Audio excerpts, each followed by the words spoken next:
Hello friends, आप सब कैसे हैं? मैं ऐसा करता हूँ कि आप सब बहुत अच्छे होंगे। मैं आज की फिर इस वीडियो में क्लास 12 केमिस्ट्री का मोस्ट इम्पोर्टेंट ऑब्जेक्टिव क्वेश्चन लेकर आया हूँ, जिसमें 20 क्वेश्चन होगा और ये बोर्ड के एग्जाम से बहुत ही अच्छे क्वेश्चन हैं। प्लीज़ आप सब इस वीडियो को शुरू से लेकर अंत तक देखें। तो पहला क्वेश्चन है कि एक विशेष ठोस अति कठोर है तथा इसका गलनांक अति उच्च है। ठोस अवस्था में यह अचालक है तथा प्रगलन पर यह विद्युत चालक हो जाता है।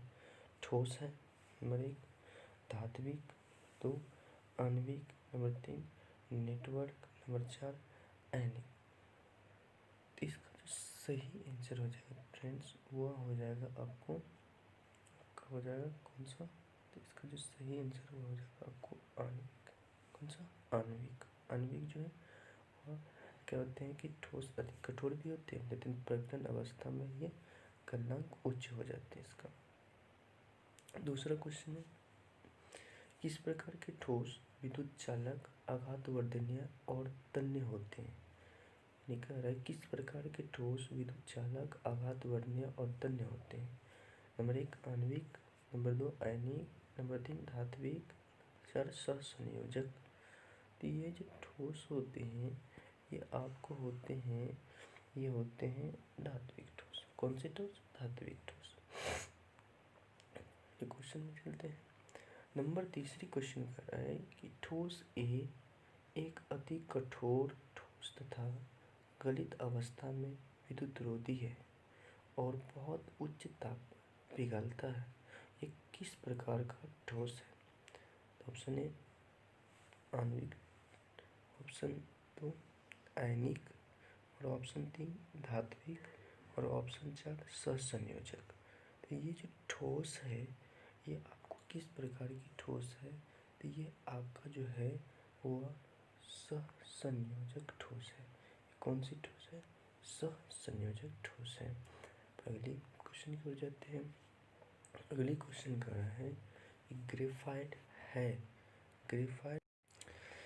ग्रेफाइट है आयनिक ठोस, धात्विक ठोस, सहसंयोजी ठोस, आणविक ठोस।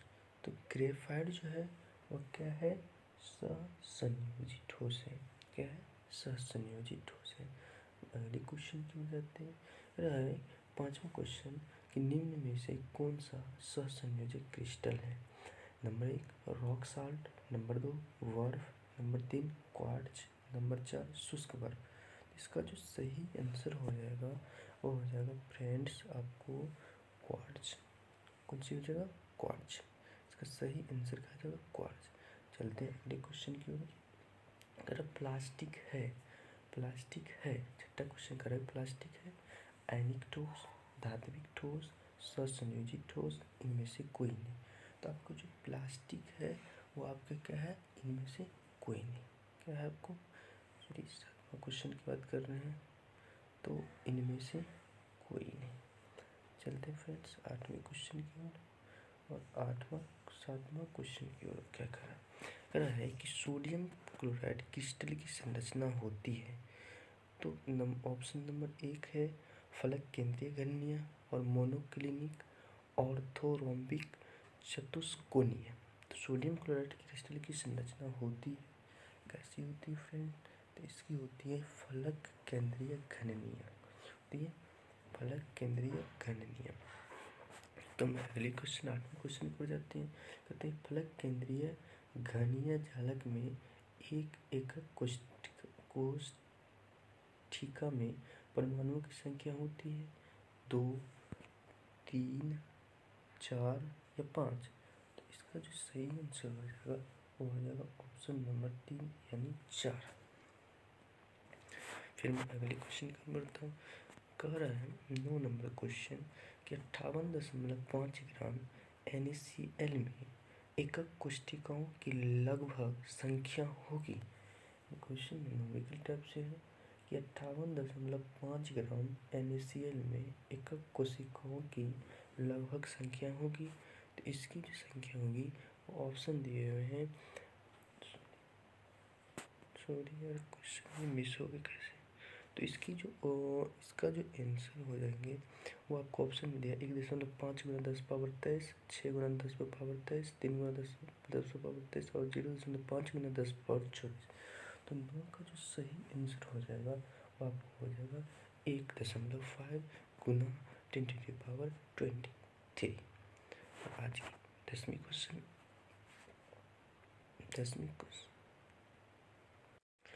और आज की 10वीं जो क्वेश्चन है वह क्वेश्चन आपका कह रहा है कि Zn यानी जिंक अपनी गलित अवस्था से ठोस अवस्था में परिवर्तित होता है जिसकी संरचना SCP प्रकार की है। समीपस्थ परमाणुओं की संख्या होगी। तो समीपस्थ परमाणुओं की संख्या कितनी हो जाएगी? 6 होगी, 8 होगी या 12 होगी, 4 होगी। तो इसमें सबसे बड़ी बात है कि इसमें जो हो जाएगा समीपस्थ परमाणुओं की संख्या वो हो जाएंगे 12। तो चलते हैं मैं अगले क्वेश्चन की ओर। 11 नंबर क्वेश्चन कहता है कि एक ठोस AB जिसकी संरचना NaCl प्रकार की है में A परमाणु घन या एकक कोशिका के सभी कोनों को घेरते हैं। यदि एक अक्ष के सभी फलक केंद्रीय परमाणु निष्कासित हो जाए तो ठोस की स्टोइकियोमेट्री होगी। कह रहा है AB होगी नंबर 1 में, और नंबर बी में कह रहा है कि A2B होगा। ये नंबर 3 में कह रहा है A4B3 होगा और नंबर 4 में कह रहा है A3B4 होगा। तो इसका जो हो जाएगा वो हो जाएगा ऑप्शन नंबर 4 A3B4। तो मैं अगले क्वेश्चन को जाता हूँ। कह रहा है कि एक एकक कोशिका जिसमें परमाणुओं की संख्या 2 तथा जो ABC संकुलन क्रम प्रदर्शित करती है तो उसमें चतुष्फलकीय रिक्तियों की संख्या होगी। कीजिएगा यहाँ पर छूट गया कुछ क्वेश्चन में, यहाँ पर हो जाएगा उसमें चतुष्फलकीय रिक्तियों की संख्या होती है तो वह होती है Z या 2Z या Z/2 या Z/4। तो आपका हो जाएगा ऑप्शन नंबर 2, क्योंकि यहाँ पर होते हैं कितने 2Z होते हैं। तो मैं नेक्स्ट क्वेश्चन की ओर चलता हूँ। सोडियम क्लोराइड क्रिस्टल में Na आयन की समन्वय संख्या है। तो सोडियम क्लोराइड क्रिस्टल के Na आयन में समन्वय संख्या कितना हो जाएगा? तो समन्वय संख्या 6 हो जाएगा। कितना हो जाएगा समन्वय संख्या? तो समन्वय संख्या 6 हो जाएगा। चलिए मैं अगले क्वेश्चन की ओर चलता हूँ। तो अगली क्वेश्चन 14। एक धातु फलक केंद्रीय घननीय जालक में क्रिस्टलित होता है। एकक कोशिका की कोण की लंबाई 408 pm है। तो धातु परमाणु की व्यास होगी 288 pm, 408 pm, 144 pm, 204 pm। तो इसका जो सही आंसर हो जाएगा वो हो जाएगा ऑप्शन नंबर ए 288 pm। तो मैं अगले क्वेश्चन की ओर चलता हूँ। इस क्वेश्चन को माफ कीजिए।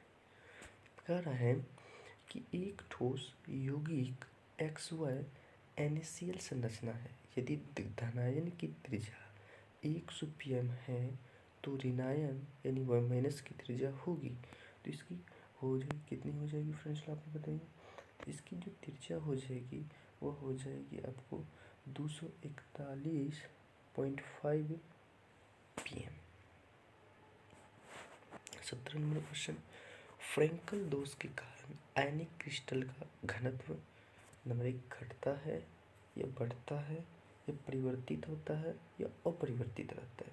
तो फ्रैंकल दोष के जो कारण आयनिक क्रिस्टल घनत्व होते हैं फ्रेंड, वह आपको क्या होते हैं? वह होते हैं अपरिवर्तित रहता है। क्या रहता है? अपरिवर्तित रहता है। तो मैं अगले क्वेश्चन की ओर। फ्रैंकल तथा शोटकी दोष होते हैं और नाभिकीय दोष में, क्रिस्टल दोष में, परमाणु दोष में या अणु दोष में। तो ये जो होते हैं ये होते आपको कौन सी दोष में? तो ये होते आपको क्रिस्टल दोष में। अगला क्वेश्चन 19 नंबर का। शॉटकी दोष किसके चालक की अपूर्णता परिभाषित करता है? गैस की, प्लाज्मा की, द्रव की है ठोस की। तो आपका जो हो जाएगा यहाँ पर वो करती है किसकी, तो ये करती है ठोस की। किसकी करती है फ्रेंड्स, ये करती है ठोस की। मैं अगली से चलता हूँ। Fe3O4 का क्रिस्टल है, Fe3O4 का क्रिस्टल है, तो प्रतिचुंबकीय, लोह चुंबकीय, अनुचुंबकीय और इनमें से कोई, तो ये जो हो जाएगा ये हो जाएगा कौन सी चुंबकीय, लोह चुंबकीय। तो लोह चुंबकीय ये हो जाएंगे। तो सो गाइस आज की वीडियो हो रही है द एंड। आज की वीडियो हो रही है द एंड। तो प्लीज़ आप मेरे इस चैनल पर न्यू आए हैं तो मेरे चैनल को सब्सक्राइब कीजिए और साइड में बेल आइकन की घंटी को दबाइए और इसी तरह की वीडियो पाने के लिए मुझे कमेंट कीजिए। तो जय हिंद, जय भारत। मिलते हैं अगली वीडियो।